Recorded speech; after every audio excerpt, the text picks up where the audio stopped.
If we're talking automobile innovation, we have to stop in Michigan. I'm joined now by Trevor Pawl, Michigan's Chief Mobility Officer, and energy scientist Jessika Trancik. She's professor at the Institute for Data Systems and Society at MIT. Welcome to you both. Let me just ask you a question, Jessika. I'm always intrigued with the people who model and simulate the future, begin thinking about the different dimensions of here, because this isn't done with band-aids and popsicle sticks. There's a lot of planning that has gone in, and as we're talking today, just like I literally interviewed Kathy Zoy, I think it was about 4 years ago, and when you look at the massive change, I'm always sort of interested, are we getting the model right? Are we moving in the direction there? What are our blind spots? So from someone who understands a different dimension of modeling a future, what are the important blind spots we need to be aware of? Yeah, no, I think it's really important because I think we can all agree that it's important to have more chargers around and more charging opportunities. But the question is, where should those chargers be? What power should they have? Should they be fast chargers, which are more expensive, or in some locations, we can have slower chargers. So it's really important to be strategic about where we're placing these chargers, what that infrastructure looks like, because we're really talking about a potentially very rapid change to electrification that can have all sorts of benefits from a climate perspective, air quality perspective, and so forth. And so what we've done in my work is to understand how people are moving around in their vehicles, across the population.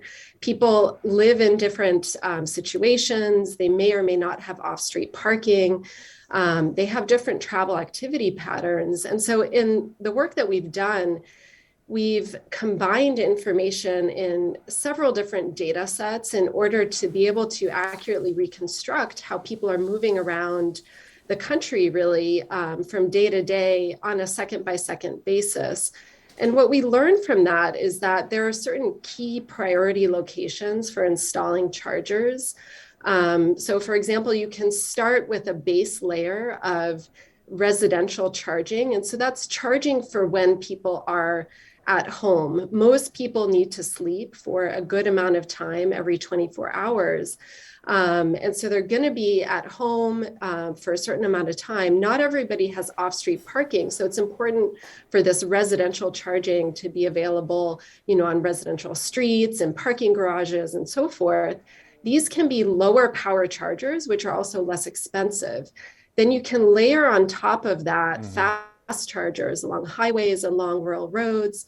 Workplace charging can be really beneficial for the electric grid because it takes away the surge in charging that could otherwise happen when people come back from work.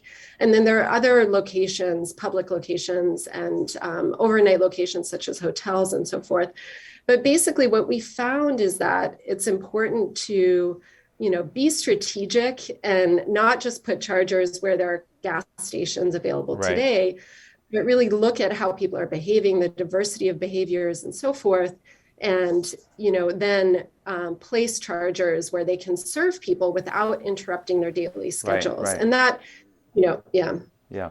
Well, listen, thank you, Trevor. I think one of the reasons I was very enthusiastic about today's program and to talking, with both of you is to help our audience understand as we talk about the future of infrastructure. The future of infrastructure is no longer just concrete and materials for roads or bridges. There's a car is no longer a car. There's now so many other technological dimensions of that ecosystem of the transportation experience, as Jason Fisher just said.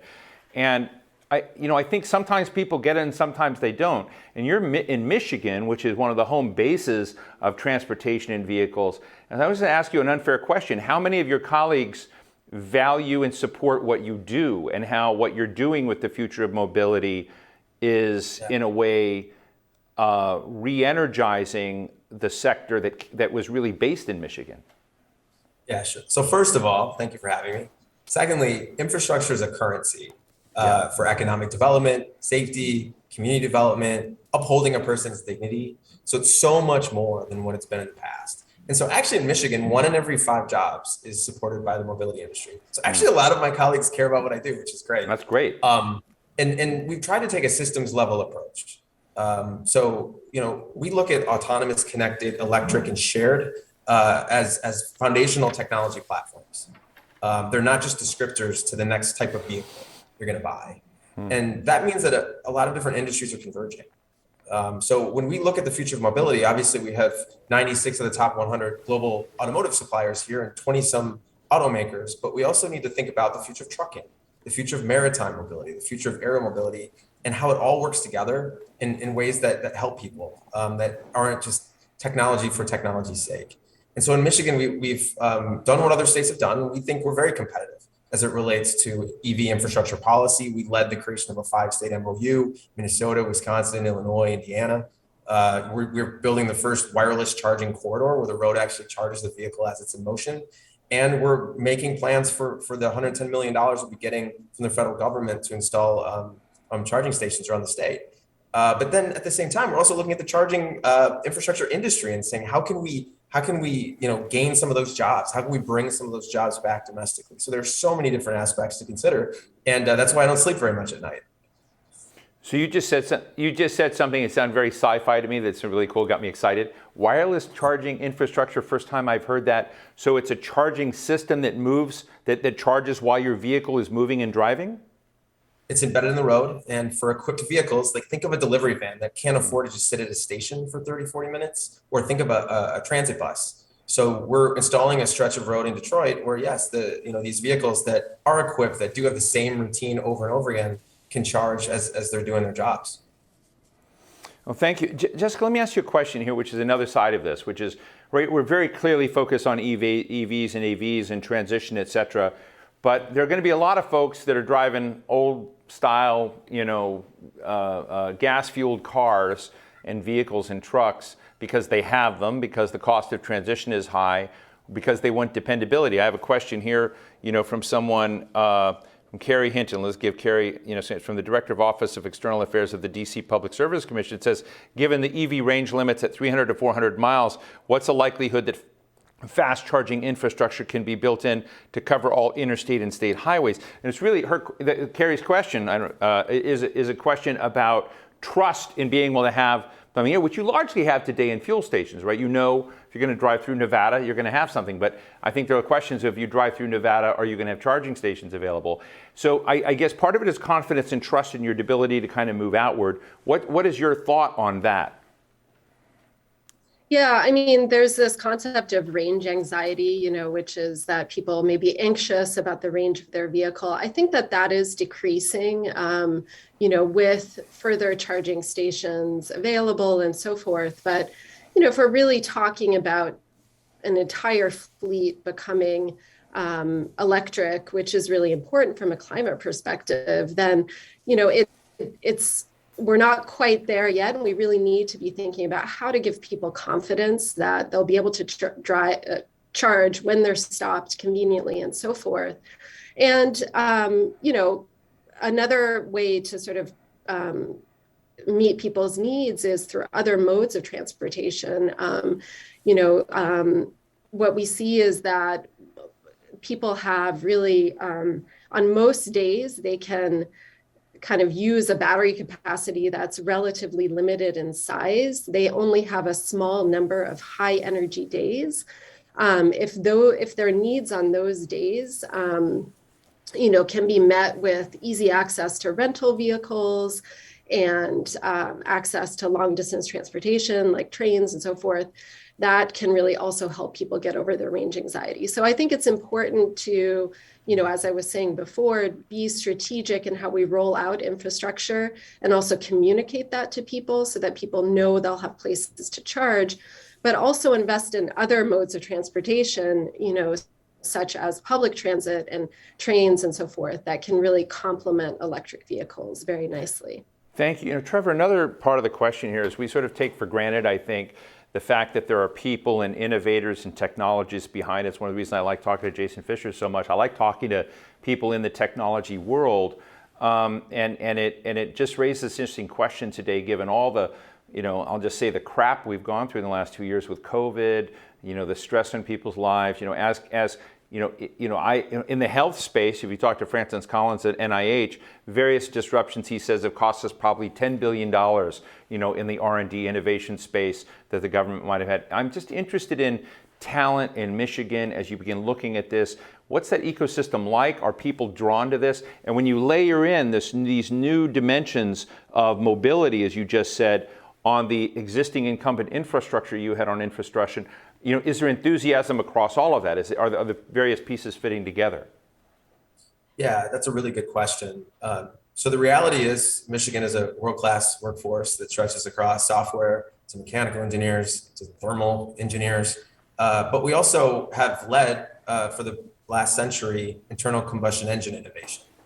And right now there was a study done by the Center for Automotive Research that said there's about 300 Michigan companies that are at risk because of the transition from internal combustion engines to electric vehicles. And that's about 45,000 workers.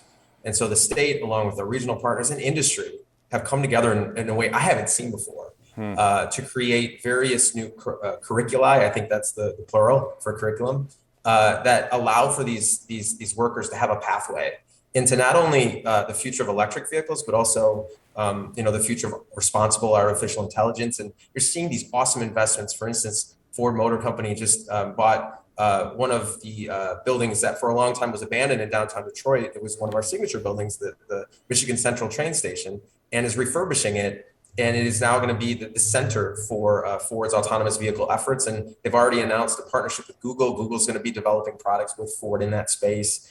And so as we're focused on sort of transitioning, you may have seen the General Motors announcement, largest in its history in Michigan, $7 billion. We're also working with Ford to make sure that our knowledge economy is competitive with anywhere in the world, from Tel Aviv to Silicon Valley to Austin to Boston. Let me just ask you both in closing. We are sitting in the middle of a global energy crisis right now. To a certain degree, with what's going on in real time, horrible situation in Ukraine, Russia, pipelines and dependencies on, gas and oil provision around the world, and how we get all this right. And it's not just U.S. energy. You have to backstop allies that are stuck in this mess. Is this moment disconnected from developments in there, or is it connected in a way that it helps fuel greater attention in figuring out how to ramp up more rapidly an EV and even an AV transition? Because I'm sure the technologies come along at the same level. In terms of, I'm just interested, is there a way to supercharge, excuse the pun, the process here, and whether this moment helps? Jessica? Yeah. Oh, Jessica. Yeah, yeah, thanks. I think a lot of people are hoping that it does, because of course we're very conscious right now that we're vulnerable to rising fuel prices and energy insecurity. And if instead we're using electricity, we're producing that electricity at home, we're going to be much less vulnerable. Now, of course, we have to think about where the materials that go into the batteries and the cars come from, and sort of diversifying where we're getting those from around the world. Right. But I think a lot of people are hopeful it will. There's a risk, however, if we're talking about investing in further fossil fuel infrastructure to deal with this crisis, there's the risk that it could go in the opposite direction. But I do feel like people that I talk to are much more aware of really how vulnerable they are to these spikes in fuel prices. And so I do hope that this will help this transition move forward faster. Thank you. Trevor, your thoughts?